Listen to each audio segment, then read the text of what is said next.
비켜요. 이거 안 찌르면 회장님 지금 당장 숨 넘어간다고요. 찢어질 듯한 아이의 절규가 로비를 쩌렁쩌렁 울렸습니다. 박 회장이 거품을 물고 쓰러진 절체절명의 순간이었죠. 회장님의 얼굴은 흑자색으로 변하고 몸은 기괴하게 뒤틀리고 있었어요. 모두가 얼어붙은 그때 구두약 냄새를 풍기는 새까만 손 하나가 튀어나왔습니다. 13살 구두 닦기 소년 동수였죠. 아이는 품에서 낡은 은장 만년필을 번개처럼 꺼내들었습니다. 그리고는 주저없이 회장님의 목을 향해 펜촉을 내리꽂았죠. 순간 모든 소음이 사라지고 푹 하는 파열음만 남았습니다. 과연 이 낡은 펜 하나는 죽어가는 회장님을 살리는 기적의 도구가 될 수 있을까요? 이야기 시작 전 구독과 좋아요로 온기를 더해주세요. 어디서 듣고 계신지 댓글 남겨주시면 계신 그곳으로 건강과 평안의 기운을 가득 담아 보내드리겠습니다. 사건은 불과 30분 전 아주 평화로운 오후에 예고도 없이 찾아왔습니다. 박진철 회장은 계열사 시차를 마치고 로비에서 직원들과 담소를 나누고 있었죠. 향긋한 커피 향이 로비를 가득 채우고 창밖에는 따스한 햇살이 내리쬐고 있었거든요. 그런데 회장님이 캔 커피를 내려놓으려는 순간 사단이 벌어지고 말았습니다. 갑자기요. 하는 외마디 비명과 함께 회장님이 가슴을 쥐어뜯기 시작한 거예요. 손에 들려있던 캔커피가 바닥에 떨어지며 사방으로 튀었습니다. 검은 커피물이 최고급 대리석 바닥을 더럽히는가 싶더니 곧이어 회장님의 거구도 쿵 하고 쓰러졌죠. 그건 누가 봐도 단순한 빈혈이나 졸도가 절대 아니었습니다. 쓰러진 회장님의 얼굴색이 순식간에 변하기 시작했거든요. 처음에는 붉게 달아오르더니 눈 깜짝할 사이에 검붉은 흑자색으로 뒤덮였습니다. 목에 있는 핏대는 모조리 터질 듯이 부풀어 오르고 있었죠. 마치 보이지 않는 악마가 회장님의 목을 쇠사슬로 조르는 것만 같았습니다. 입가에는 허연 거품이 부글부글 끓어오르고 눈동자는 흰자위만 보인 채 뒤집혀 있었어요. 몸이 활처럼 기괴하게 뒤틀리며 뼈마디가 우두둑 소리를 낼 때마다 보는 사람들의 심장도 쪼그라들었죠. 로비에 있던 수십 명의 직원과 경호원들은 그야말로 공황 상태에 빠졌습니다. 회장님, 구급차, 빨리 119 불러. 비서실장이 넥타이가 돌아간 줄도 모르고 고래고래 소리를 질렀습니다. 하지만 누구 하나 선뜻 나서서 응급처치를 하는 사람은 없었죠. 함부로 건드렸다가 잘못되기라도 하면 책임을 져야 한다는 공포가 앞섰기 때문입니다. 다들 발만 동동 구르며 공포에 질려 뒷걸음질 치고 있었어요. 대한민국 최고의 기업 로비가 순식간에 아수라장으로 변해버린 겁니다. 1분 1초가 급박한 상황에서 회장님의 숨소리는 점점 쇳소리로 변해가고 있었죠. 바로 그때 웅성거리는 인파를 뚫고 전혀 어울리지 않는 불청객이 튀어나왔습니다. 무릎이 다해진 청바지에 구두약 냄새를 풀풀 풍기는 조그만 꼬마였죠. 본사 건물 앞에서 구두를 닦던 13살 소년, 동수였습니다. 아이는 짐승처럼 날쌔게 경호원들의 다리 사이를 파고들었어요. 그리고는 쓰러진 회장님 곁으로 슬라이딩하듯 미끄러져 들어왔습니다. 반질반질한 대리석 바닥과 아이의 꼬질꼬질한 운동화가 기묘한 대조를 이루었죠. 동수의 손에는 검은 구두약과 솔질의 흔적이 문신처럼 배어 있었습니다. 하지만 아이의 눈빛만큼은 로비의 샹들리에보다 더 형형하게 빛나고 있었어요. 동수는 지체 없이 바닥에 무릎을 꿇고 회장님의 상태를 살폈습니다. 귀를 회장님의 입가에 대고 숨소리를 확인했죠. 숨길이 완전히 막혔어. 동수의 머릿속에 돌아가신 아버지가 남긴 낡은 의학 노트의 한 페이지가 번개처럼 스쳤습니다. 급성 독극물 중독으로 인한 기도 부종이 확실해 보였거든요. 지금 당장 기도를 확보하지 않으면 3분 안에 심정지가 오고 5분이면 뇌사가 될 게 뻔했습니다. 동수는 입술을 질끈 깨물었습니다. 어른들이 우왕좌왕하는 사이 이 작은 소년만이 생과 사의 갈림길을 정확히 보고 있었던 겁니다. 하지만 동수의 손에는 메스도 산소호흡기도 없었습니다. 있는 거라곤 때 묻은 구두솔과 헝겊 조각뿐이었죠. 동수는 떨리는 손으로 품속 깊은 곳을 더듬었습니다. 손에 잡힌 건 차가운 금속의 감촉을 가진 낡은 은장 만년필이었어요.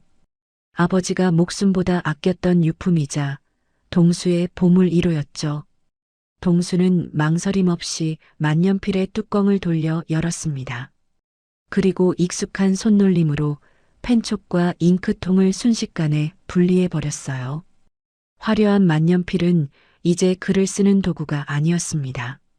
사람의 목을 뚫고 숨을 불어넣을 유일한 의료도구로 다시 태어난 것이죠. 그 광경을 본 경호실장이 기겁하며 달려들었습니다. 이 미친놈이 어디다 감히 손을 대. 경호원의 커다란 손이 동수의 뒷덜미를 낚아챘습니다. 하지만 동수는 잡힌 옷깃이 찢어질 정도로 격렬하게 저항했죠. 이거 나요. 지금 안 하면 죽는다고요. 동수의 구두약 묻은 새까만 손이 회장님의 수천만 원짜리 이태리 명품 슈트를 움켜쥐었습니다. 고귀한 흰색 와이셔츠 위로 시커먼 손자국이 흉터처럼 번져갔어요. 가장 밑바닥 인생의 손때가 가장 높은 곳에 있는 사람의 생명줄을 쥐게 된 기막힌 순간이었습니다. 동수는 경호원을 뿌리치고 뾰족한 펜촉 끝을 회장님의 목 올대 아래에 겨눴습니다. 손끝이 미세하게 떨려왔지만 이내 숨을 멈추고 중심을 잡았죠. 아빠, 도와줘요. 동수는 눈을 질끈 감았다 뜨며 온 체중을 실어 펜촉을 내리꽂았습니다. 푹. 살가죽이 뚫리는 섬뜩하고 둔탁한 파여름이 로비의 정적을 찢어놓았습니다. 동시에 붉은 선혈이 분수처럼 튀어올라 동수의 얼굴을 적셨죠. 사람들은 아이가 회장님을 암살하는 줄 알고 비명을 지르며 주저앉았습니다. 돌이킬 수 없는 강을 건넌 충격적인 장면이었습니다. 하지만 동수는 멈추지 않았습니다. 목을 뚫은 펜촉을 재빠르게 빼내고 그 자리에 텅 빈 만년필 몸통을 깊숙이 박아 넣었죠. 그러자 믿을 수 없는 일이 벌어졌습니다. 휴. 꽉 막혀있던 회장님의 목구멍에서 바람 빠지는 소리가 길게 새어나온 겁니다. 만년필 대롱을 통해 들이마신 공기가 폐로 들어가는 소리였죠. 흑자색으로 죽어가던 회장님의 얼굴에 거짓말처럼 핏기가 돌아오기 시작했습니다. 동수는 그제야 피투성이가 된 채 바닥에 털썩 주저앉았습니다. 구두약과 피로 뒤범벅된 소년의 손이 가늘게 떨리고 있었죠. 하지만 이 기적 같은 순간이 소년에게 더 큰 재앙을 불러오게 될 줄 누가 알았을까요? 회장님의 숨소리가 돌아오자 로비는 다시 한번 술렁이기 시작했습니다. 사람들은 기적을 목격하고도 믿기지 않는다는 표정이었죠. 그때 멀리서 구급차 사이렌 소리가 요란하게 들려왔습니다. 동수는 안도의 한숨을 내쉬며 피 묻은 손을 무릎에 닦았어요. 그런데 엘리베이터 문이 열리며 날카로운 고함이 로비를 갈랐습니다. 도대체 이게 무슨 짓들이야? 경호팀은 뭐하고 있었어? 서슬 퍼런 기세로 등장한 사람은 바로 박진우 부회장이었습니다. 그는 쓰러진 형님을 보고도 걱정보다는 분노가 앞선 얼굴이었죠. 마치 누군가를 잡아먹을 듯한 살기가 등골을 서늘하게 했습니다. 박 부회장은 말끔한 정장 차림에 차가운 은퇴 안경을 쓰고 있었습니다. 그는 넥타이에 꽂힌 물방울 무늬 백금 핀을 습관적으로 만지작거렸죠. 초조하거나 불안할 때마다 나오는 그만의 독특한 버릇이었습니다. 부회장의 시선이 피투성이가 된 동수와 회장님 목에 박힌 만년필에 꽂혔습니다. 순간 그의 안경 너머로 비릿한 웃음기가 스쳐 지나갔어요. 그는 상황을 파악하자마자 대뜸 동수를 향해 손가락질을 했습니다. 저놈 당장 잡아. 회장님을 암살하려던 테러리스트다. 그 한마디에 로비의 공기는 순식간에 얼어붙고 말았습니다. 동수는 너무나 억울해서 말문이 막혔습니다. 아니에요. 제가 숨을 못 쉬셔서 구해드린 거라고요. 아이는 핏대를 세우며 결백을 주장했습니다. 하지만 박 부회장의 목소리가 동수의 외침을 덮어버렸죠. 구해? 감히 구두닦이 주제에 회장님 옥체에 칼을 대? 부회장은 동수를 벌레 보듯 내려다보며 모욕적인 언사를 퍼부었습니다. 사람들은 부회장의 서슬에 눌려 아무 말도 하지 못했어요. 피 묻은 아이의 손과 흉기처럼 보이는 만년필은 오해를 사기에 충분했으니까요. 박 부회장은 거침없이 다가와 동수의 손에서 만년필을 낚아챘습니다. 동수에게는 아버지가 남긴 유일한 유품이자 증거였죠. 이거 줘요. 우리 아빠가 남겨준 거예요. 동수가 필사적으로 손을 뻗으며 달라붙었습니다. 그러자 부회장은 가차없이 아이를 걷어차 버렸어요. 이깟 흉물이 증거물이다. 당장 경찰에 넘겨. 그는 만년필을 자신의 양복 안주머니 깊숙이 쑤셔 넣었습니다. 마치 그 안에 든 비밀을 영원히 감추려는 사람처럼 말이죠. 박 부회장이 만년필을 주머니에 넣기 직전 펜촉의 상태를 곁눈질로 확인했습니다. 회장님의 피가 묻은 은색 펜촉이 마치 숯덩이처럼 검게 변해 있었죠. 그건 명백한 독극물 중독의 증거이자 자신의 범죄가 드러날 수 있는 치명적인 단서였습니다. 부회장의 얼굴이 찰나의 순간 사색이 되어 굳어졌어요. 그는 주위 시선을 의식하며 황급히 옷깃을 여몄습니다. 그리고는 동수를 향해 아까보다 훨씬 더 섬뜩하고 차가운 살기를 내뿜었죠. 이 아이를 살려두면 큰일 나겠다는 악마의 본능이 꿈틀거린 겁니다. 경호원 서너 명이 득달같이 달려들어 동수를 덮쳤습니다. 조그만 아이의 몸이 차가운 대리석 바닥에 처박혔습니다. 나 이거 놓으란 말이야. 내가 회장님 살렸어. 동수는 팔다리를 버둥거리며 짐승처럼 울부짖었습니다. 하지만 어른들의 완력을 당해낼 수는 없었죠. 바닥에 눌린 뺨 위로 뜨거운 눈물이 주르륵 흘러내렸습니다. 가장 낮은 곳에서 가장 고귀한 생명을 살려냈지만 돌아온 건 차가운 수갑뿐이었습니다. 세상은 힘없는 소년의 진실보다 힘있는 자의 거짓을 더 믿었으니까요. 박 부회장은 쓰러진 회장님을 굽어보며 넥타이 핀을 다시 만지작거렸습니다. 그의 눈빛은 형님을 걱정하는 동생의 눈이 아니었죠. 오히려 일이 틀어졌다는 짜증과 사리가 번들거리고 있었습니다. 회장님을 당장 VIP 병동으로 옮겨. 그리고 이 쥐새끼는 지하 보안실로 끌고 가. 그의 명령은 추상 같고 단호했습니다. 경호원들은 동수를 짐짝처럼 들어올렸어요. 사람들은 끌려가는 동수를 보며 수군거리기만 할 뿐 누구도 나서지 않았습니다. 재벌가의 서슬퍼런 권력 앞에서 진실은 힘을 잃었으니까요. 구급대원들이 도착해 회장님을 들것에 실었습니다. 회장님의 목에는 여전히 동수가 꽂아둔 만년필 몸통이 박혀 있었죠. 그 덕분에 회장님은 규칙적으로 숨을 쉬고 있었습니다. 박 부회장은 그 꼴이 못마땅한 듯 인상을 찌푸렸어요. 저 흉측한 것부터 당장 뽑아버려. 그가 소리쳤지만 구급팀장이 정색하며 막아섰습니다. 안 됩니다. 이거 뽑으면 기도가 다시 막혀서 돌아가십니다. 부회장은 칙 하고 혀를 차며 고개를 돌렸죠. 형님이 살아난 게 기쁜 것이 아니라 오히려 아쉬운 눈치였습니다. 동수는 질질 끌려가면서도 회장님에게서 눈을 떼지 못했습니다.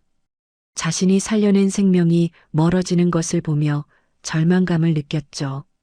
아빠, 나는 사람을 살렸는데 왜 죄인이 된 거야? 동수의 마음속에서 뜨거운 것이 울컥 치솟았습니다. 세상은 아버지가 말씀하신 것처럼 정의롭지 않았어요. 착한 일을 하면 복을 받는다는 말은 동화책에나 나오는 거짓말 같았습니다. 지하로 내려가는 엘리베이터 문이 닫히는 순간 동수는 부회장의 눈과 마주쳤습니다.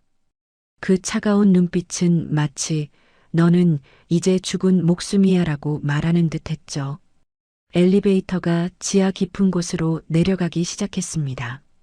밀폐된 공간에는 동수의 거친 숨소리와 경호원들의 위압감만이 가득했죠. 동수는 주머니 속에서 만져지던 만년필의 감촉을 떠올렸습니다. 이제 그 펜은 악마의 소나기에 들어가 버렸어요. 증거도 희망도 모두 빼앗긴 채 어두운 지하 감옥으로 끌려가는 신세가 되었습니다. 과연 동수는 이 억울한 누명을 벗고 무서운 음모의 진실을 밝혀낼 수 있을까요? 지하 보안실의 공기는 무겁고 차가웠습니다. 철문이 쾅 하고 닫히는 소리가 동수의 가슴을 후벼 팠죠. 바닥에서 올라오는 냉기가 얇은 옷을 뚫고 뼛속까지 파고들었습니다. 동수는 무릎을 끌어안고 구석에 웅크려 앉았어요.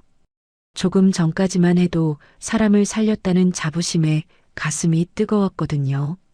하지만 지금은 어두컴컴한 독방에 갇힌 신세가 되고 말았습니다.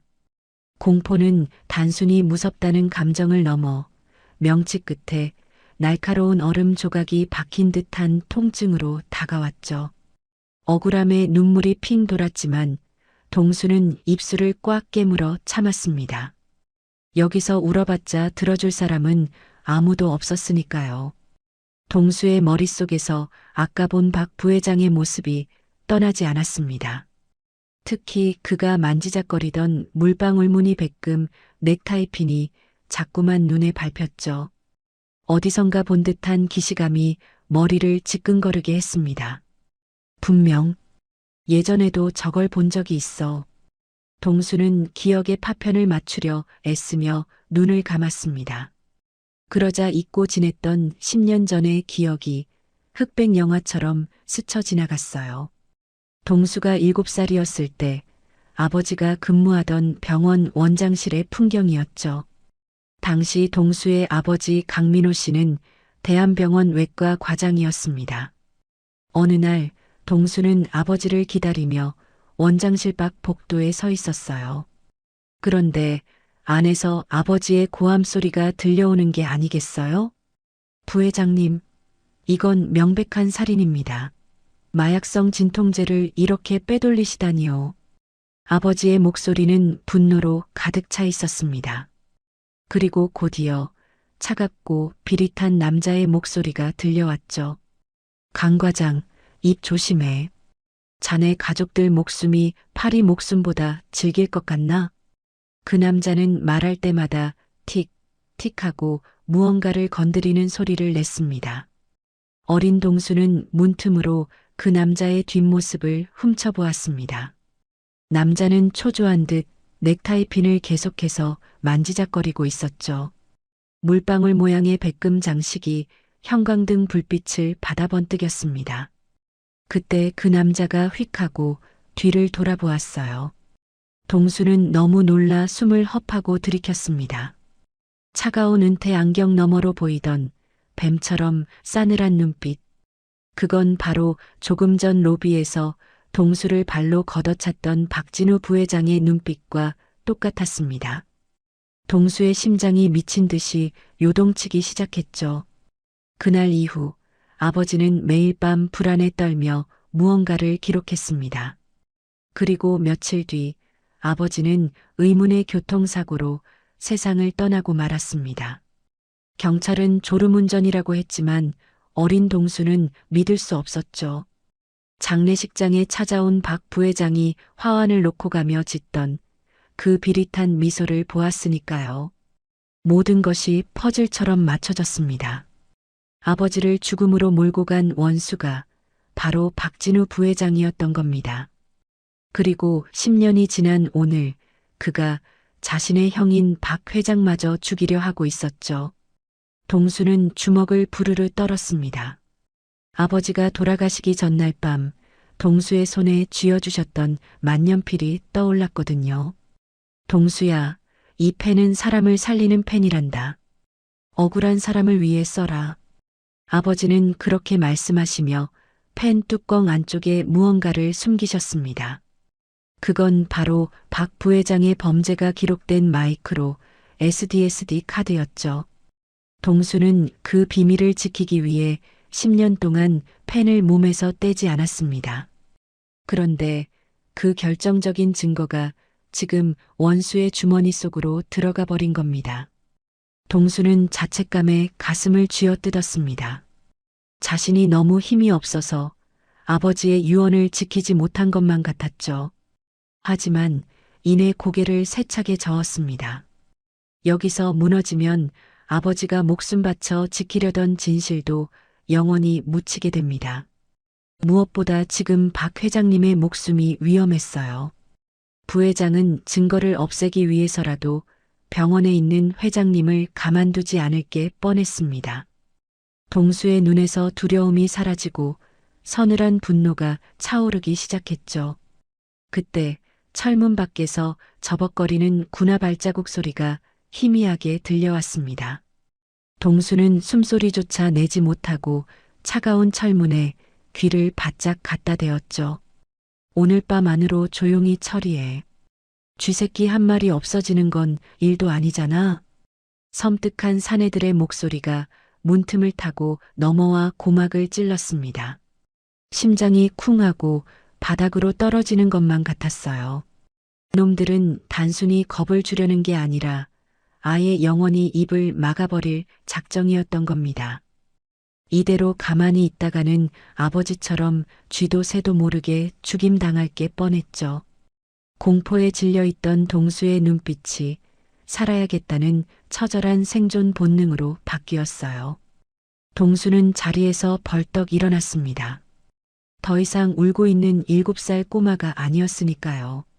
동수는 천장을 올려다보며 환기구를 찾기 시작했습니다. 거리에서 구두를 닦으며 터득한 눈썰미로 빠져나갈 구멍을 찾고 있었죠. 다행히 구석진 곳에 녹슨 환풍구 덮개가 보였습니다. 어른이라면 엄두도 못 낼 좁은 구멍이었지만 삐쩍 마른 동수의 몸이라면 해볼 만했습니다. 동수는 낡은 책상을 밟고 올라가 떨리는 손으로 나사를 풀기 시작했어요. 나사는 10년 묵은 녹 때문에 꼼짝도 하지 않았습니다. 손톱이 깨지고 손가락에서 피가 배어 나왔죠. 하지만 동수는 멈추지 않았습니다. 아빠, 지켜봐 주세요. 제가 꼭 놈을 잡을게요. 동수는 피 묻은 손으로 기어이 환풍구 덮개를 뜯어내고야 말았습니다. 시커먼 먼지가 가득한 통로가 마치 짐승의 입처럼 입을 벌리고 있었죠. 동수는 망설임 없이 그 어둠 속으로 몸을 던져 넣었습니다. 과연 동수는 이 좁고 더러운 미로를 뚫고 탈출하여 거대한 악과 맞서 싸울 수 있을까요?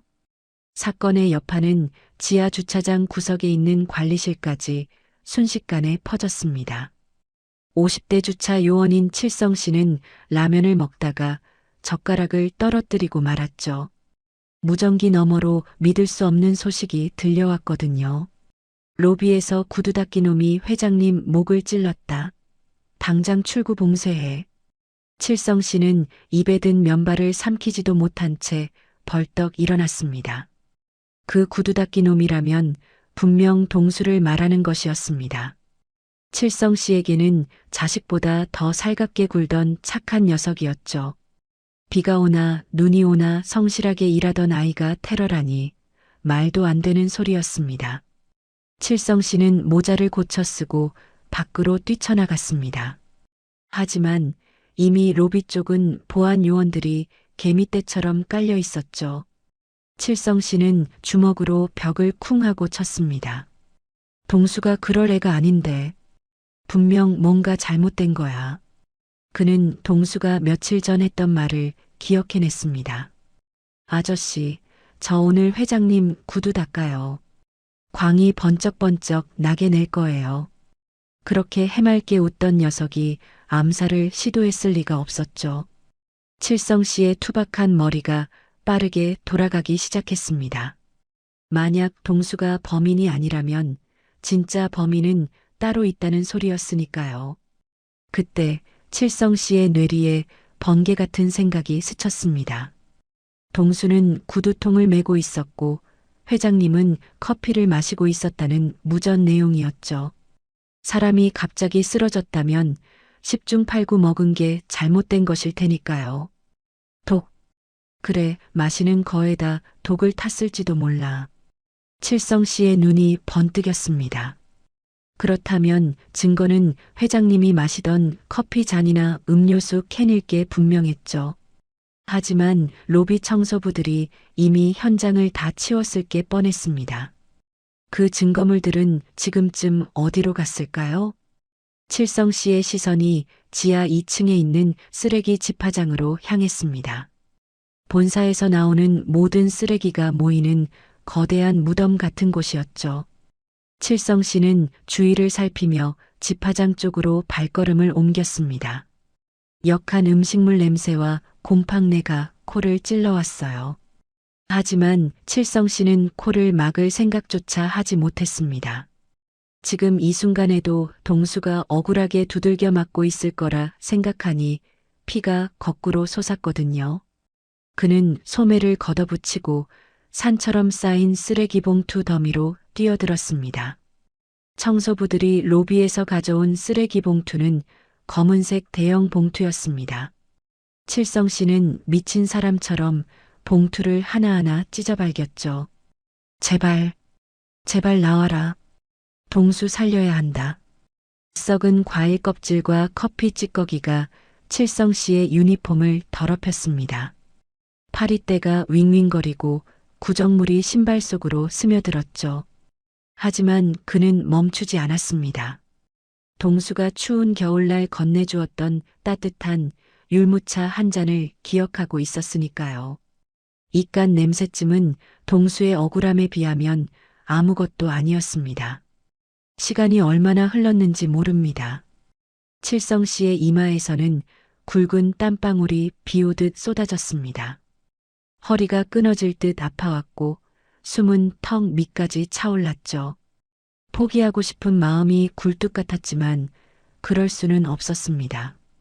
그런데 저 구석에 처박힌 찢어진 봉투 사이로 익숙한 로고가 보이는 게 아니겠어요? 바로 회장실 전용으로 들어가는 최고급 음료 브랜드의 캔이었습니다. 칠성 씨의 심장이 쿵쾅거리기 시작했습니다.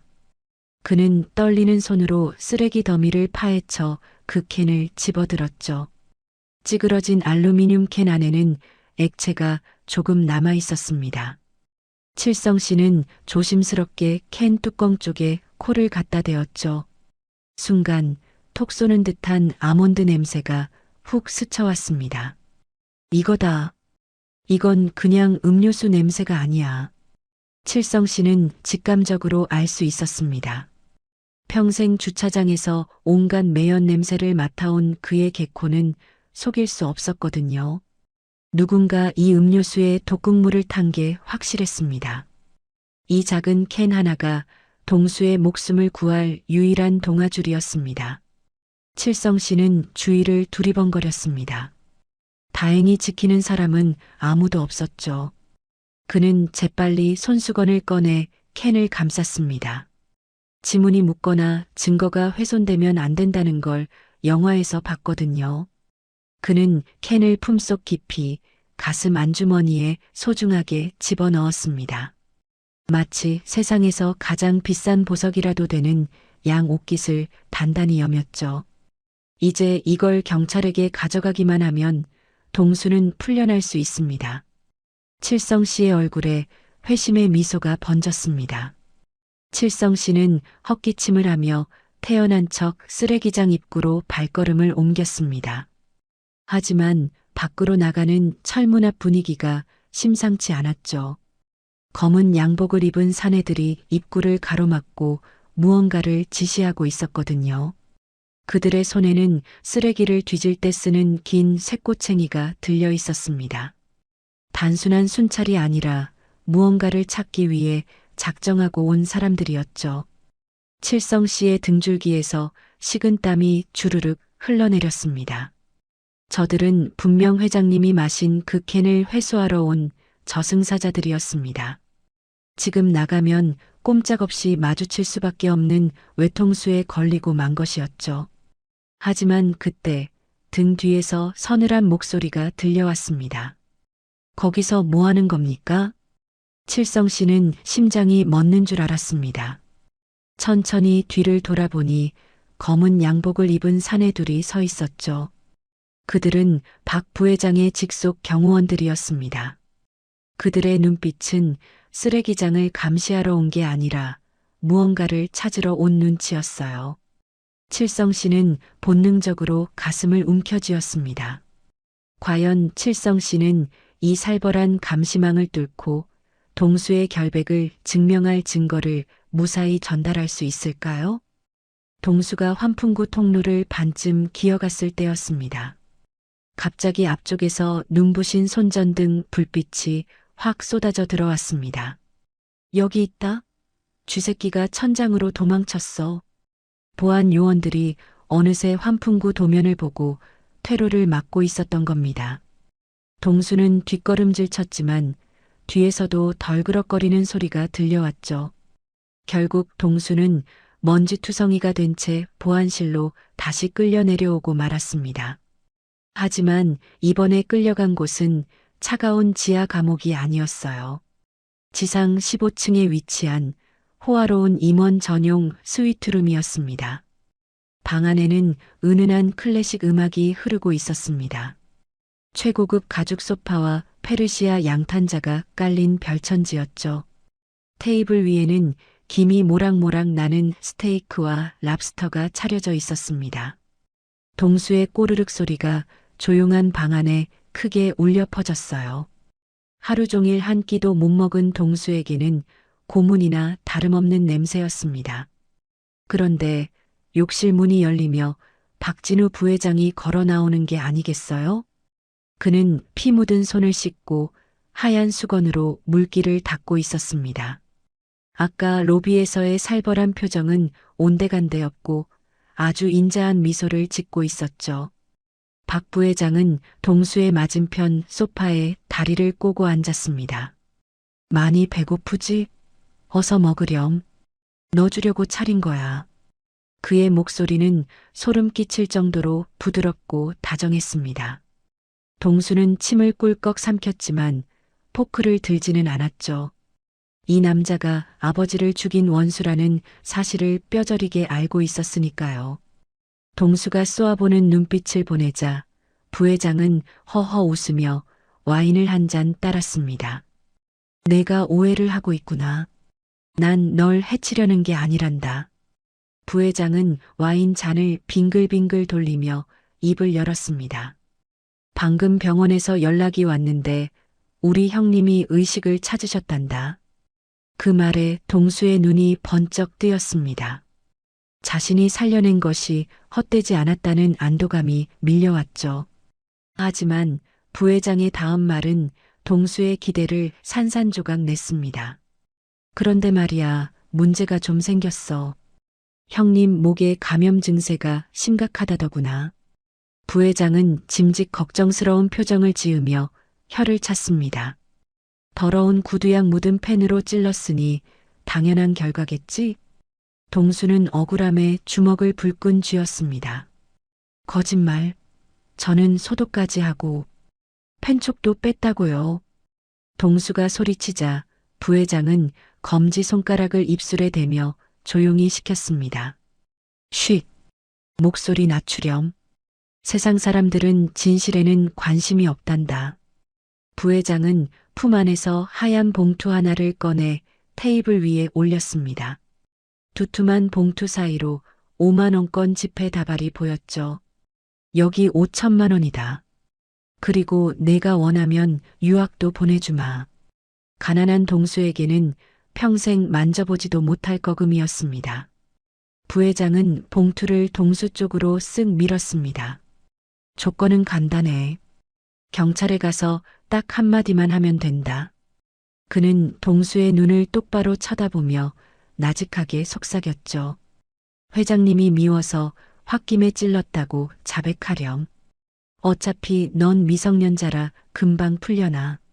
동수는 그제야 이 남자의 추악한 속셈을 알아차렸습니다. 자신을 살인 미수범으로 만들어 감옥에 보내고 사건을 덮으려는 수작이었죠. 회장님이 깨어나서 증언하기 전에 모든 걸 조작하려는 것이었습니다. 동수의 시선이 돈봉투와 스테이크, 그리고 부회장의 얼굴을 오갔습니다. 배고픔과 가난, 그리고 눈앞의 달콤한 유혹이 동수를 흔들었죠. 하지만 동수의 귓가에 아버지의 마지막 목소리가 들려왔습니다. 동수야, 의사는 생명 앞에서는 타협하면 안 된다. 비굴하게 살지 마라. 동수는 떨리는 손으로 테이블 위에 물잔을 집어들었습니다. 그리고는 부회장의 얼굴에 시원하게 끼얹어 버렸죠. 이딴 돈 필요 없어요. 우리 아빠 죽인 거나 사과해요. 차가운 물벼락을 맞은 부회장의 얼굴이 순식간에 일그러졌습니다. 인자하던 가면이 벗겨지고 악마의 본색이 드러나는 순간이었죠. 부회장은 물이 뚝뚝 떨어지는 안경을 신경질적으로 벗어 던졌습니다. 이 천한 고아놈이 좋은 말로 하니까 기어오르는구나. 그는 인터폰을 향해 거칠게 소리를 질렀습니다. 당장 들어와. 이 쥐새끼 묶어서 바다에 던져버려. 순식간에 문이 부서질 듯 열리고 덩치 큰 사내들이 우르르 들이닥쳤습니다. 동수는 스테이크 접시를 들어 사내들에게 던지며 저항했습니다. 하지만 어른들의 무지막지한 힘을 당해낼 수는 없었죠. 결국 동수는 바닥에 짓눌린 채 입에 재갈이 물리고 말았습니다. 부회장은 젖은 얼굴을 닦지도 않은 채 동수에게 다가와 쪼그려 앉았어요. 그리고는 동수의 뺨을 톡톡 치며 비릿하게 웃었죠. 기회를 줘도 발로 차? 그럼 어쩔 수 없지. 내 아비 곁으로 보내주마. 그의 눈빛은 이미 인간의 것이 아니었습니다. 살기로 번들거리는 눈동자에는 일말의 망설임도 없었죠. 사내들이 동수를 쌀가마니처럼 둘러매고 방을 나갔습니다. 동수는 필사적으로 몸부림쳤지만 밧줄은 점점 더 조여올 뿐이었어요. 끌려가는 동수의 눈에 테이블 위에 놓인 아버지의 만년필이 보였습니다. 부회장이 아까 꺼내놓은 채 챙기지 않은 것이었죠. 가장 중요한 증거가 저기 있는데 손이 닿지 않았습니다. 이제 동수는 차가운 겨울 바다에 수장될 위기에 처했습니다. 과연 동수는 이 절망적인 상황에서 벗어나 아버지의 만년필을 되찾을 수 있을까요? 사내들의 억센 소나기가 동수의 팔을 으스러뜨릴 듯 조여왔습니다. 동수는 숨이 막혀 헐떡거렸지만 시선은 오직 하나에 고정되어 있었죠. 바로 테이블 위에 덩그러니 놓인 아버지의 만년필이었습니다. 저게 없으면 아버지의 억울함도 회장님의 목숨도 모두 물거품이 되고 말았으니까요.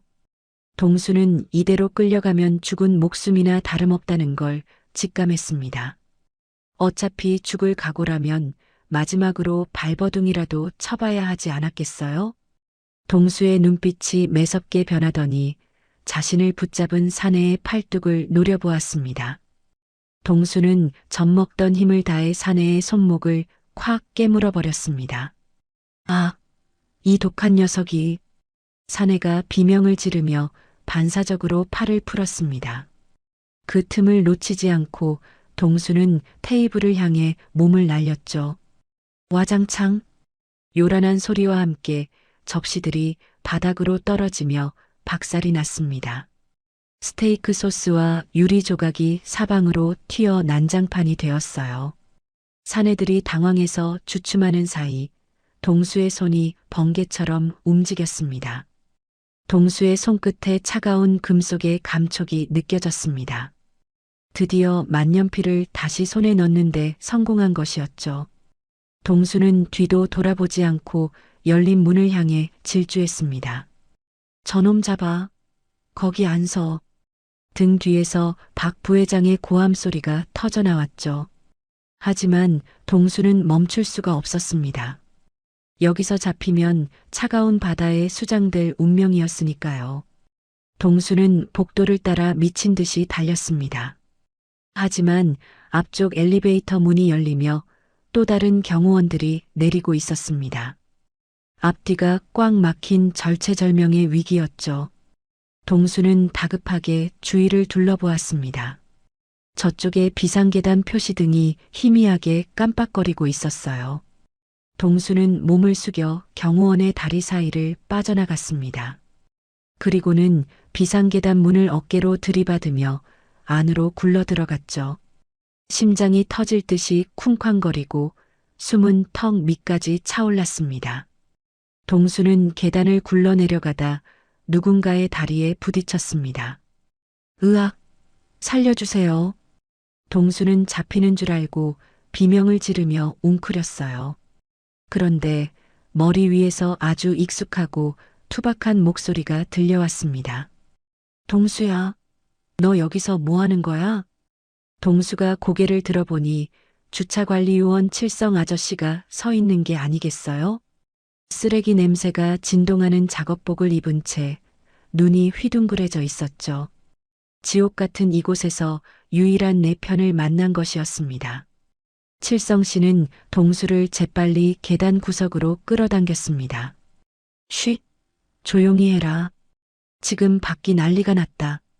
그는 거친 숨을 몰아쉬며 동수의 어깨를 잡았습니다.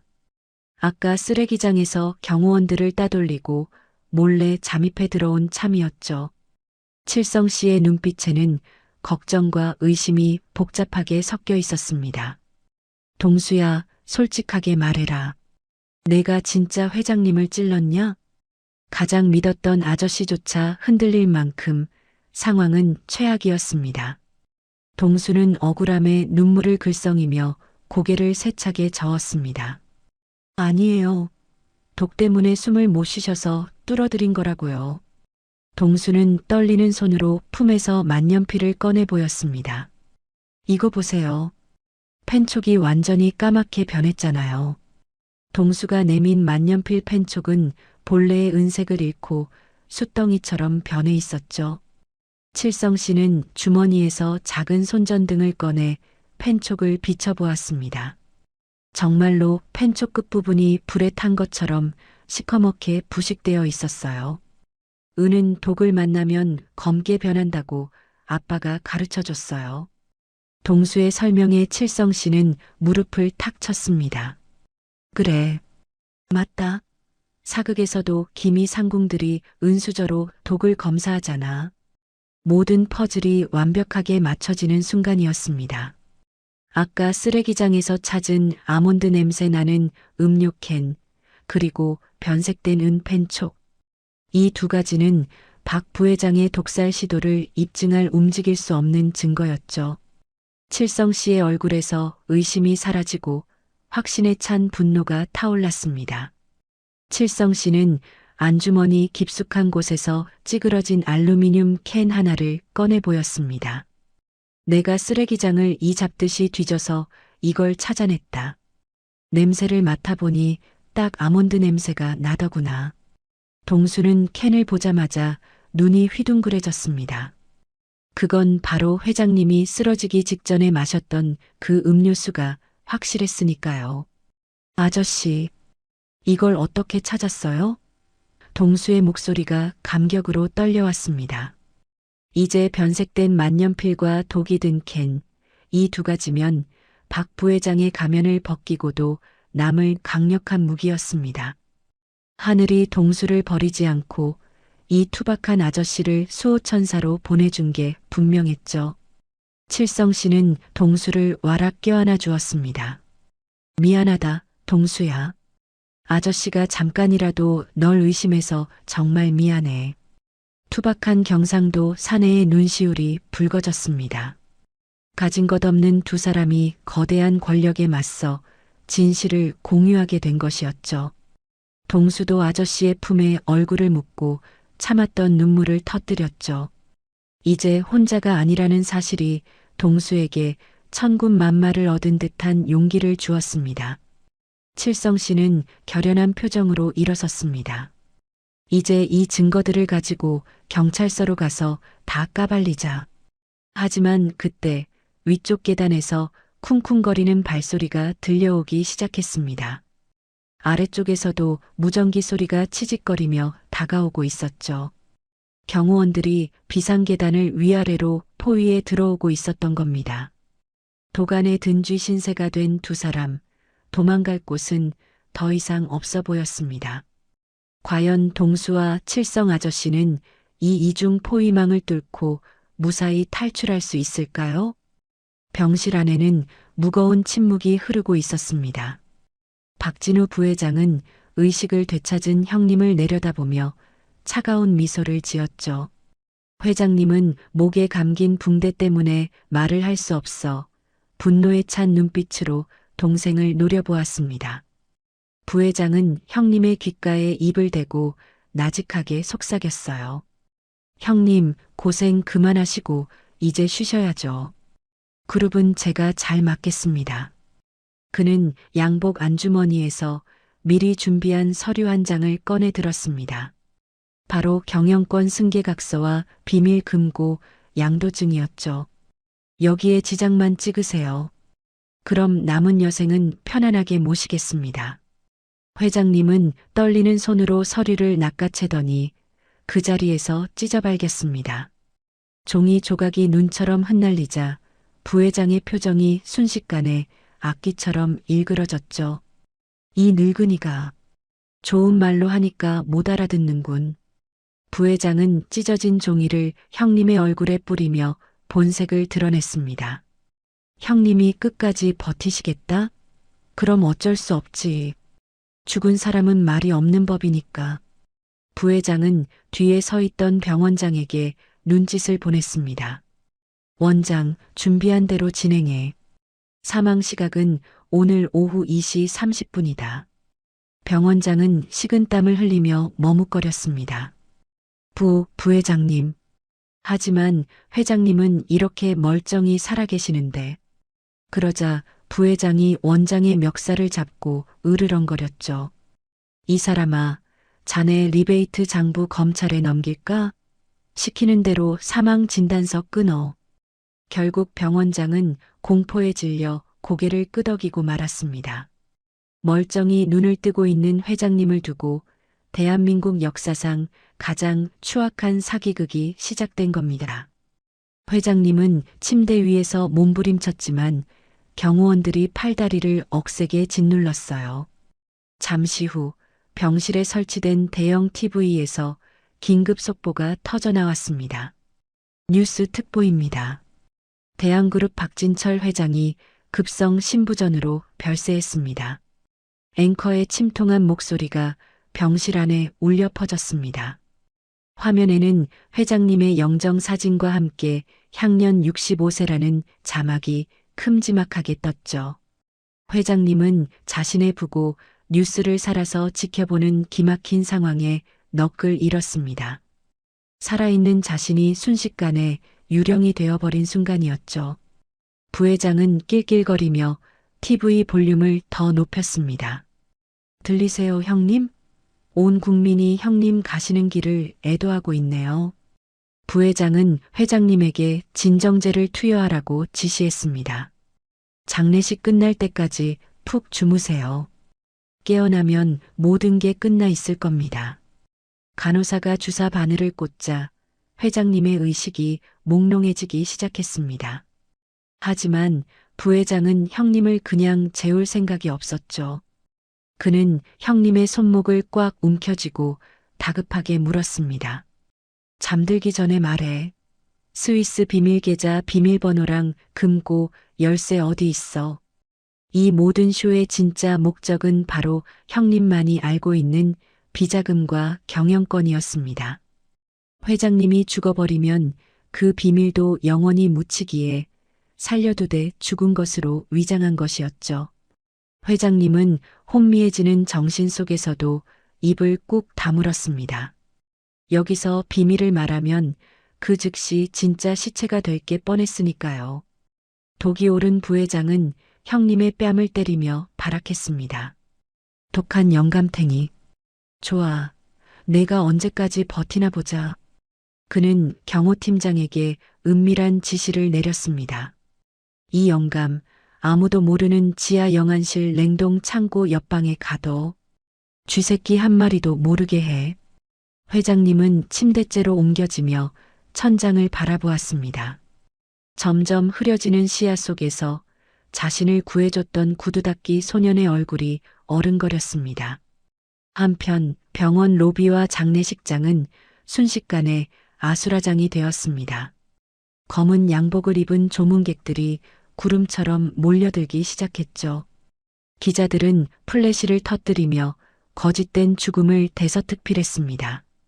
대한민국 최고의 병원에서 산 사람을 시체로 둔갑시키는 대사 기극이 벌어지고 있었지만 아무도 의심하지 않았습니다. 모두가 슬픈 표정으로 큰 별이 졌다며 애도할 뿐이었죠. 이 거대한 거짓말 속에서 진실을 아는 사람은 오직 감금된 회장님과 악마 같은 부회장뿐인 듯 했습니다. 부회장은 상주 완장을 차고 조문객을 맞을 준비를 했습니다. 거울을 보며 억지로 슬픈 표정을 지어 보이는 그의 얼굴에는 탐욕이 번들거렸죠. 형님, 이제 그룹은 제 겁니다.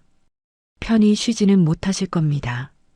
그는 형님이 갇힌 지하 밀실의 열쇠를 주머니 깊숙이 챙겼습니다. 장례식이 끝나고 화장터로 가기 전까지 반드시 비밀번호를 알아내야 했으니까요. 이제 시간은 부회장의 편인 것처럼 보였습니다. 하지만 부회장이 간과한 것이 하나 있었습니다. 바로 환풍구를 통해 탈출한 작은 목격자들이 있었죠. 어두운 기계실 구석에서 칠성 아저씨가 가지고 있던 소형 라디오에서 뉴스가 흘러나왔습니다. 박진철 회장 별세. 뉴스를 들은 동수와 칠성 씨는 경악을 금치 못했습니다. 거짓말. 아까 분명히 살아계셨잖아요. 숨도 쉬고 계셨는데. 동수는 주먹으로 바닥을 치며 분노했습니다. 두 사람은 직감했습니다. 놈들이 회장님을 죽은 것으로 위장하고 무언가 꾸미고 있다는 것을요. 칠성 씨는 동수의 어깨를 단단히 잡았습니다. 동수야, 이건 기회다. 놈들이 장례식 하느라 정신 팔린 사이에 우리가 회장님을 찾아내자. 죽었다고 알려진 회장님을 살아서 데리고 나온다면 그것만큼 박 부회장의 범죄를 완벽하게 증명할 방법은 없었습니다. 회장님은 분명 병원 어딘가에 숨겨져 있을 거야. 동수의 눈빛이 다시 한번 타올랐습니다. 거짓 부고가 울려 퍼지는 장례식장. 과연 두 사람은 삼엄한 경비를 뚫고 사라진 시체를 찾아낼 수 있을까요? 밤이 깊었지만 대한병원 장례식장은 대낮처럼 환하게 불을 밝히고 있었습니다. 입구마다 검은 양복을 입은 경호원들이 개미 새끼 한 마리도 못 들어오게 막고 있었죠. 숨어 지켜보던 동수와 칠성 씨는 높은 담벼락 앞에서 한숨을 내쉬었습니다. 정문으로 들어가는 건 불 속으로 뛰어드는 나방이나 다름없는 짓이었거든요. 시간은 자꾸만 흐르는데 들어갈 구멍은 바늘구멍보다 작아 보였습니다. 칠성 씨는 담배를 입에 물려다 말고 바닥에 내던지며 결심한 듯 말했죠. 동수야, 내가 놈들의 시선을 끌 테니 너는 그 틈에 무조건 안으로 뛰어라. 그의 눈빛은 목숨을 건 사람만이 보여줄 수 있는 비장함으로 빛나고 있었습니다. 칠성 씨는 주머니에서 라이터와 미리 준비한 기름통을 꺼내 들었습니다. 그가 향한 곳은 병원 건물 옆에 위치한 야외 주차장 구석이었죠. 그곳에는 병원에서 나온 폐박스와 재활용 쓰레기가 산더미처럼 쌓여 있었거든요. 칠성 씨는 주저없이 기름을 콸콸 붓고 라이터 불을 댕겼습니다. 순식간에 시뻘건 불길이 뱀 혓바닥처럼 허공을 핥으며 치솟아 올랐습니다. 매캐한 연기가 피어오르자 화재 경보기가 요란하게 울려 퍼지기 시작했죠. 따르릉 하는 비상벨 소리가 고요하던 병원의 밤을 찢어놓았습니다. 불이야. 주차장에 불이 났다. 주차관리요원의 다급한 고함 소리에 장례식장이 발칵 뒤집혔습니다. 입구를 지키던 경호원들이 무전기를 붙잡고 우왕좌왕하기 시작했죠. 부회장의 지시보다 당장 눈앞에 불을 끄는 게 급했기 때문입니다. 아, 저거 빨리 안 끄고 뭐해. 당장 가서 불길 잡아. 경호팀장의 고함과 함께 입구를 지키던 병력이 주차장 쪽으로 우르르 몰려갔습니다. 철옹성 같던 경비망에 순간적으로 커다란 구멍이 뚫리는 순간이었죠. 동수는 그 틈을 놓치지 않고 짐승처럼 튀어나갔습니다. 목표는 장례식장 뒤편에 있는 지하 세탁물 반입구였죠. 평소라면 잠겨 있었겠지만 지금은 화재 소동으로 문이 살짝 열려 있었거든요. 동수는 날쌘 다람쥐처럼 문틈을 비집고 들어갔습니다. 복도에는 산더미처럼 쌓인 환자복과 침대 시트가 카트에 실려 이동을 기다리고 있었죠. 직원들도 불 구경을 하러 나갔는지 주위에는 아무도 없었습니다. 동수의 심장이 터질 듯이 쿵쾅거렸지만 망설일 시간이 없었어요. 동수는 사람 몸짓만 한 대형 철제 카트 하나를 발견했습니다. 방금 세탁을 마친 깨끗한 시트들이 가득 담겨 있는 운반용 카트였죠. 동수는 시트 더미를 헤집고 그 안으로 몸을 깊숙이 파묻었습니다. 하얀 천들이 동수의 몸을 덮자 세상과 완전히 단절된 기분이 들었죠. 코끝으로 소독약 냄새와 섬유 유연제 냄새가 훅 끼쳐왔어요. 동수는 무릎을 끌어안고 숨소리조차 내지 않으려 입을 틀어막았습니다. 이제부터는 운에 맡길 수밖에 없는 위험한 도박이 시작된 것이었습니다.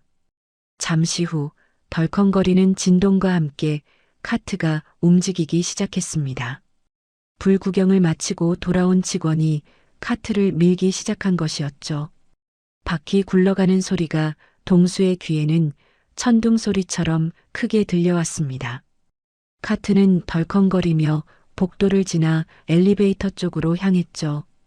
동수는 시트 틈새로 들어오는 희미한 불빛의 의지의 위치를 가늠해 보았습니다. 이 카트가 회장님이 계신 지하 2층으로 가기만을 간절히 기도했죠. 하지만 엘리베이터 앞에서 카트가 멈춰서며 낯선 남자의 목소리가 들려왔습니다. 잠깐 멈추세요. 보안 검문 있겠습니다. 경호원의 날카로운 목소리가 시트 너머로 뚫고 들어왔습니다. 동수의 심장이 덜컥 내려앉아 발끝까지 저려왔죠. 여기서 들키면 칠성 아저씨의 희생도 모두 물거품이 되고 말았으니까요. 경호원은 곤봉으로 카트 속 시트들을 쿡쿡 찌르기 시작했습니다. 툭툭 하는 둔탁한 느낌이 동수의 등과 허벅지를 아슬아슬하게 스쳐 지나갔죠. 동수는 비명조차 지르지 못하고 입술을 깨물며 고통을 참아냈습니다. 아, 거기 뭐 하는 거야? 빨리빨리 안 움직여. 그때 무전기에서 경호팀장의 다급한 호통 소리가 터져나왔습니다. 주차장 불길이 거세져서 소방차가 오고 난리가 났는데 한가하게 빨래나 뒤지고 있냐는 것이었죠. 경호원은 혀를 차며 검문을 멈추고 손을 휘저었습니다. 됐으니까 빨리 지나가요. 바빠 죽겠는데 진짜. 천만다행으로 위기를 넘긴 카트가 다시 엘리베이터 안으로 밀려 들어갔습니다. 동수는 그제야 참았던 숨을 몰아쉬며 안도의 눈물을 삼켰죠. 하늘이 돕지 않았다면 불가능했을 기적 같은 순간이었습니다. 엘리베이터가 지하로 내려가는 동안 동수는 마음을 다잡았습니다. 이제 곧 회장님이 갇혀있는 지하 밀실 근처에 도착할 것이니까요. 동수는 주머니 속에 챙겨온 칠성 아저씨의 만능 드라이버를 꽉 쥐었습니다. 이 작은 공구 하나가 회장님의 목숨을 구할 열쇠가 될 것이었죠. 띵동하는 소리와 함께 엘리베이터 문이 열리고 찬바람이 훅 들어왔습니다. 직원은 카트를 복도 구석에 밀어두고는 투덜거리며 사라졌습니다. 지하 영안실 특유의 서늘하고 퀴퀴한 공기가 동수의 피부에 닿았죠. 동수는 조심스럽게 시트 더미를 헤치고 고개를 내밀었습니다. 주위를 둘러보니 다행히 복도에는 아무도 없었죠. 저 멀리 관계자 외 출입 금지 팻말이 붙은 두꺼운 철문이 보였습니다. 직감적으로 저곳이 회장님이 갇힌 밀실이라는 것을 알 수 있었죠. 동수는 카트에서 빠져나와 고양이처럼 살금살금 철문 앞으로 다가갔습니다. 문틈으로 희미한 기계음과 거친 숨소리가 새어나오고 있었어요. 드디어 동수가 그토록 찾아 헤매던 회장님이 바로 저 문 뒤에 계신 것이었습니다. 이제 동수는 이 철문을 열고 죽은 사람으로 위장된 회장님을 세상 밖으로 모시고 나가야만 했습니다. 동수는 떨리는 손으로 회장님의 손발을 묶은 결박을 풀었습니다.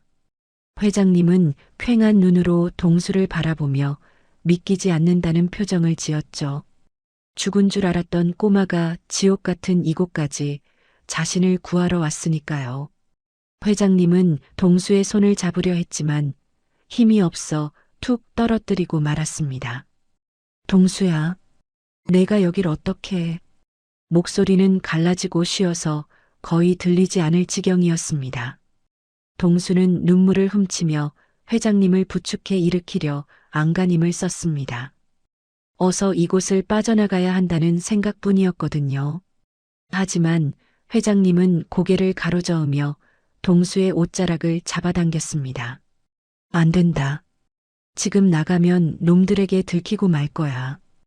회장님은 거친 숨을 몰아쉬며 벽에 걸린 시계를 쳐다보았습니다.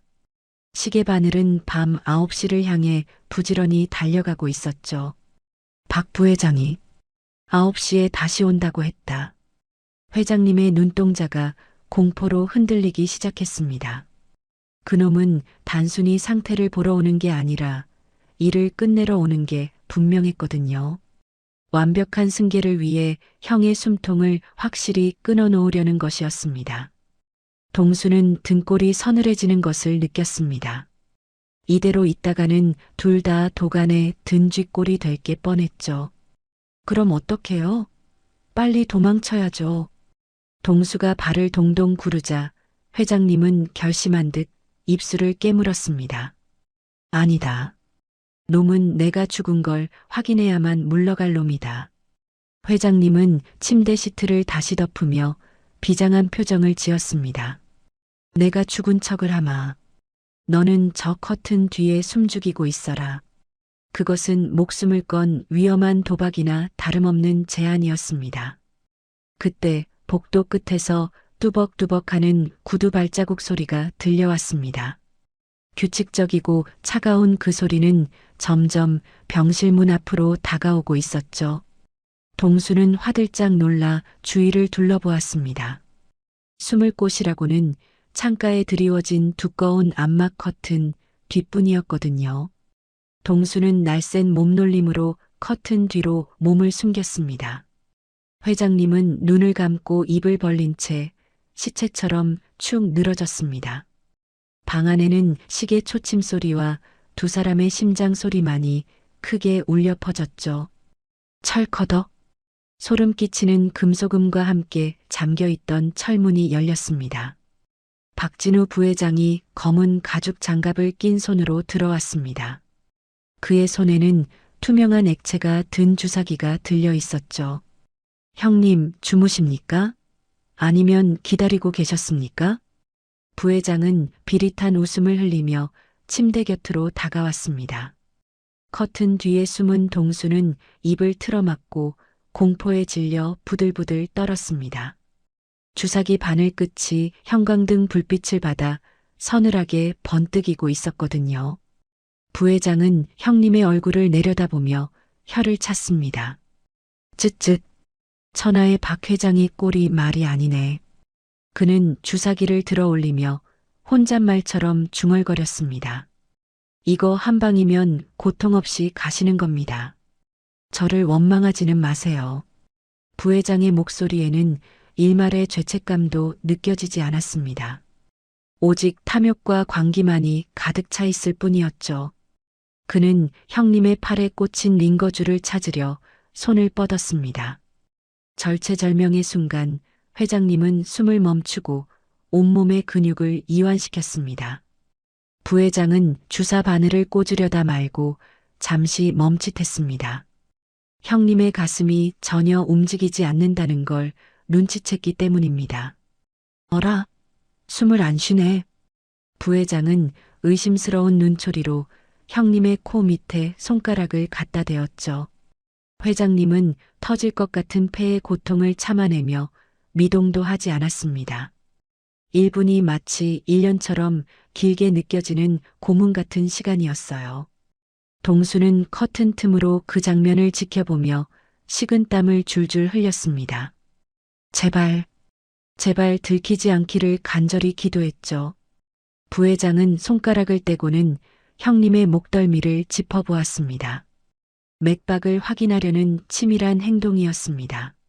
하지만 긴장 탓인지 아니면 회장님의 의지 때문인지 맥박은 희미했습니다. 부회장은 고개를 갸웃거리며 회장님의 눈꺼풀을 까뒤집어 보았죠. 회장님은 흰자위만 보이게 눈을 뒤집은 상태로 버텼습니다.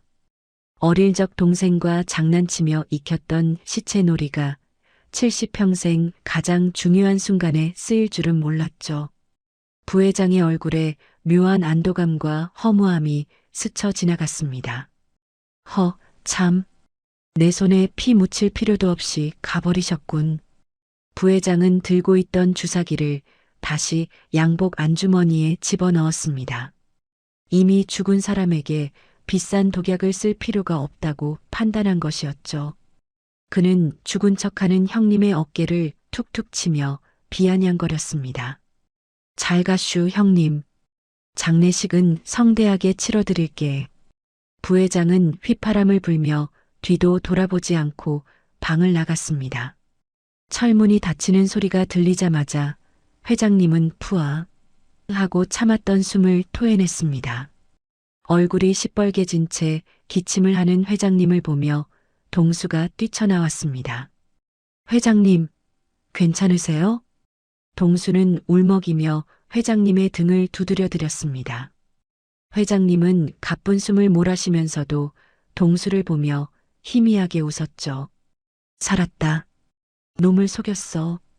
하지만 안심하기에는 일렀습니다. 부회장이 나가서 사망 확인을 위해 의사를 부를 수도 있었으니까요. 지금이 아니면 탈출할 기회는 영영 오지 않을 것이었습니다. 회장님은 떨리는 다리에 힘을 주며 침대에서 내려왔습니다. 동수야, 가자. 내 발로 걸어서 이 지옥을 나가야겠다.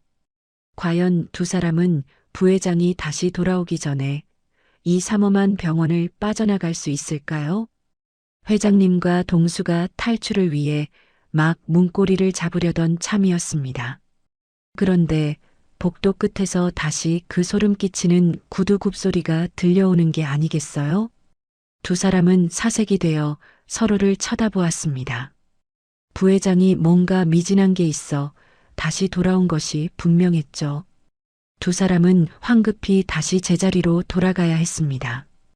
회장님은 침대에 누워 시체 연기를 했고 동수는 다시 커튼 뒤로 몸을 날렸죠. 1분도 안 돼서 철문이 벌컥 열리고 부회장이 헐레벌떡 들어왔습니다.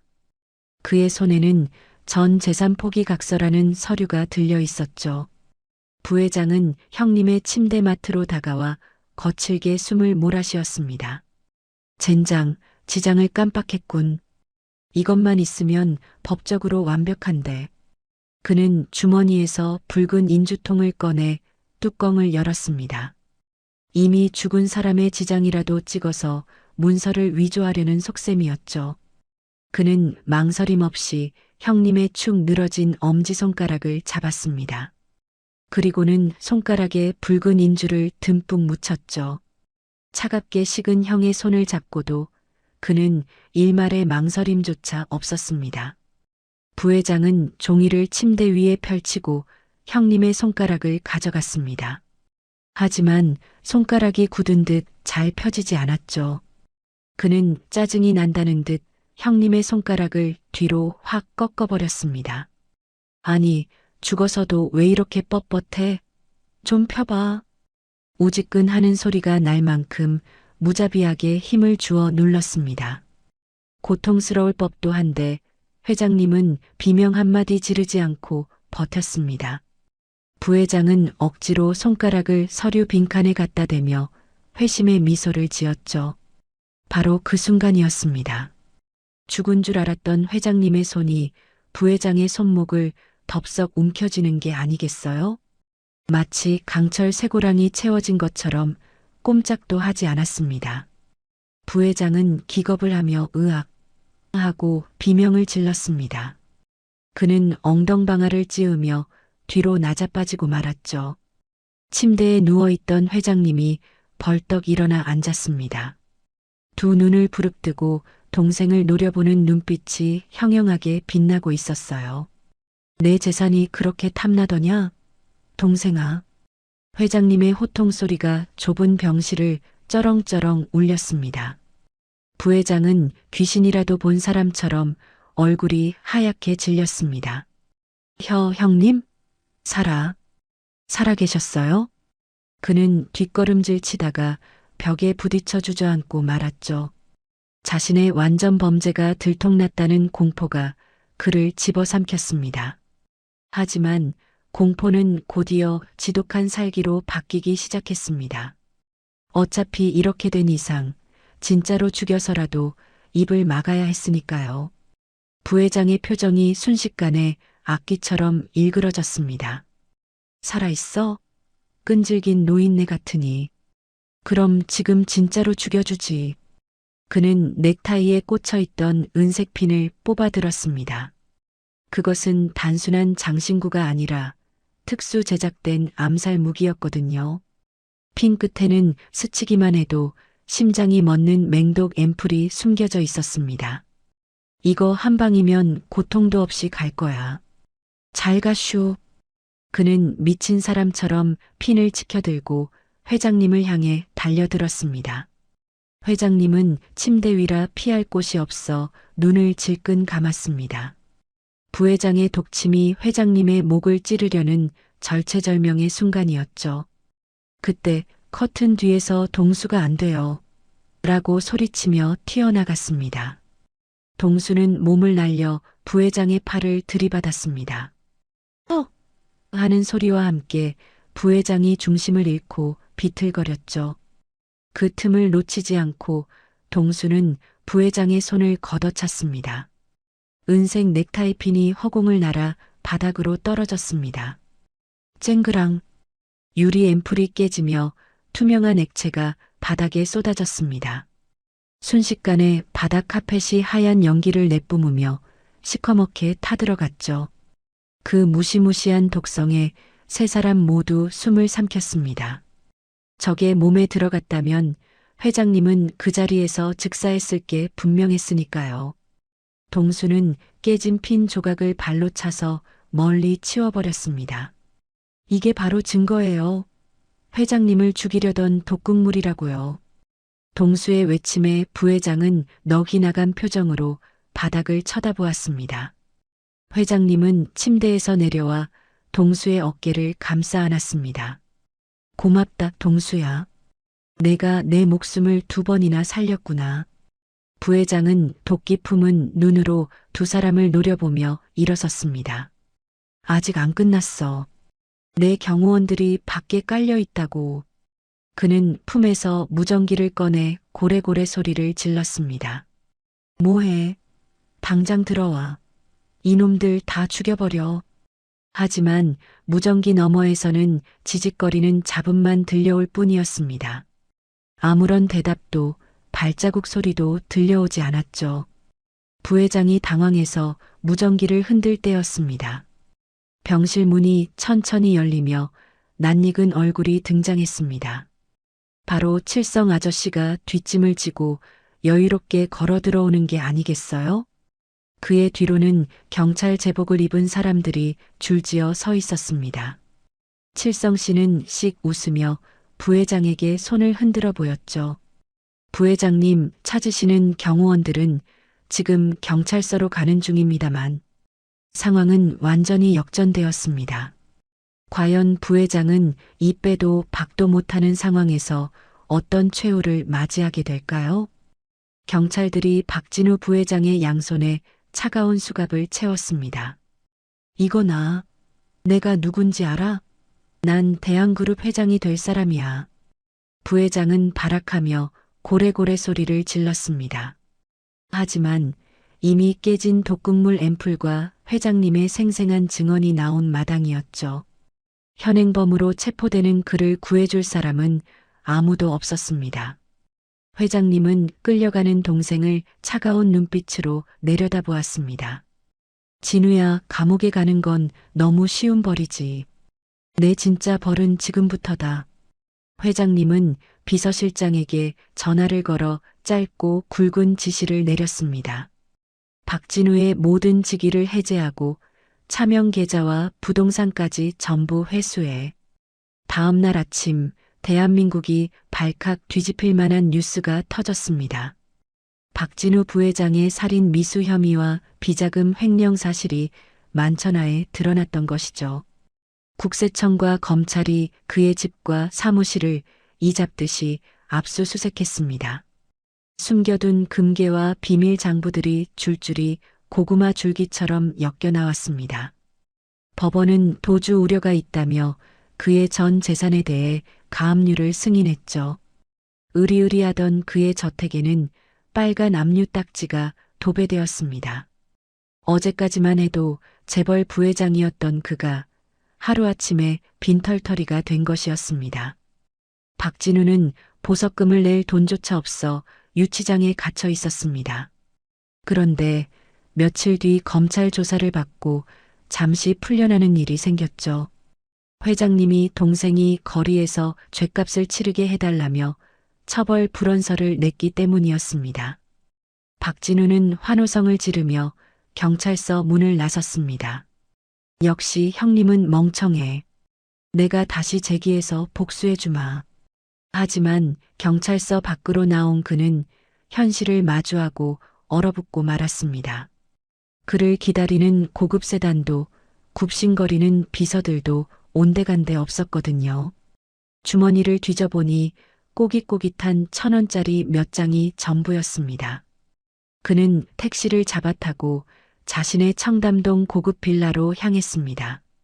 하지만 집 대문은 굳게 잠겨 있었고 경비원이 그를 막아섰죠. 아저씨, 여기 이제 출입 금지입니다. 당장 나가세요. 평소 그가 걔, 돼지라고 부르며 무시하던 경비원이 그를 잡상인 취급했던 것이었죠. 이놈이 미쳤어? 나 박진우야. 문 열어. 그가 행패를 부리자 경비원은 쯧쯧 혀를 차며 소금 한 바가지를 뿌렸습니다. 재수없게 어디서 소란이야? 경찰 부르기 전에 꺼져. 하얀 소금을 머리에 뒤집어 쓴 꼴이 마치 처량한 똥개와 다를 바 없었죠. 갈 곳을 잃은 박진우는 정처 없이 거리를 헤매기 시작했습니다. 한겨울의 칼바람이 얇은 양복깃을 파고들어 뼈까지 시리게 만들었죠. 배가 고파 편의점에 들어갔지만 카드는 이미 정지된 상태였습니다. 손님, 잔액 부족인데요. 돈 없으면 나가세요. 아르바이트생의 싸늘한 눈초리에 그는 쫓겨나듯 밖으로 나왔습니다. 평생 최고급 요리만 먹던 그가 컵라면 하나 사 먹을 능력이 없어진 셈이었죠. 허기를 참지 못한 그는 길가에 버려진 먹다 남은 빵을 쳐다보았습니다. 자존심이 허락하지 않아 고개를 돌렸지만 뱃속은 요동을 쳤습니다. 밤이 되자 기온은 영하 10도까지 뚝 떨어졌습니다. 박진우는 추위를 피하기 위해 지하철역 구석으로 기어 들어갔습니다. 그곳에는 그가 평소에 도시의 흉물이라며 혐오하던 노숙자들이 모여 있었죠. 그는 코를 막으며 가장 구석진 자리에 신문지를 깔고 앉았습니다. 저리 안 가? 여기 내 자리야. 텃세를 부리는 왕초 노숙자에게 정강이를 걷어차이고 말았죠. 결국 그는 쫓겨나 차가운 시멘트 바닥에 쭈그리고 앉아야 했습니다. 서러움과 분노가 밀려왔지만 그를 위로해 줄 사람은 아무도 없었죠. 며칠이 지나자 그의 몰골은 말이 아니게 변해갔습니다. 기름진 머리는 떡이 져서 엉겨붙었고 명품 양복은 걸레짝이 되었죠. 지나가던 사람들이 그를 보고 코를 쥐며 피해갔습니다. 어우, 냄새나. 저 사람 좀 봐. 그는 사람들의 경멸 어린 시선에 고개를 들 수가 없었습니다. 자신이 동수에게 했던 것처럼 세상이 그를 벌레 보듯 하고 있었으니까요. 그는 배고픔을 이기지 못해 식당 뒷골목의 쓰레기통을 뒤지기 시작했습니다. 음식물 쓰레기 냄새가 역겨웠지만 살기 위해서는 어쩔 수 없었죠. 그때 식당 주인이 설거지한 오물을 뒷문에 확 끼얹었습니다. 아, 뜨거워. 박진우는 꼼짝없이 더러운 구정물을 머리부터 발끝까지 뒤집어 썼습니다. 고춧가루와 음식 찌꺼기가 얼굴과 옷에 덕지덕지 붙었죠. 어이쿠, 미안해요. 거지가 있는 줄 몰랐네. 주인은 사과하는 척하며 비웃음을 날리고는 문을 쾅 닫아버렸습니다. 박진우는 바닥에 주저앉아 엉엉 소리내어 울었습니다. 자신이 그토록 경멸하던 오물통 속에 자신이 빠져버린 비참한 현실이었습니다. 울다 지친 그는 터덜터덜 지하도로 내려갔습니다. 지나가는 사람들에게 손을 벌리는 것 말고는 방법이 없었거든요. 한 푼만 도와주십시오. 처음 해보는 구걸이라 목소리는 기어 들어갈 듯 작았습니다.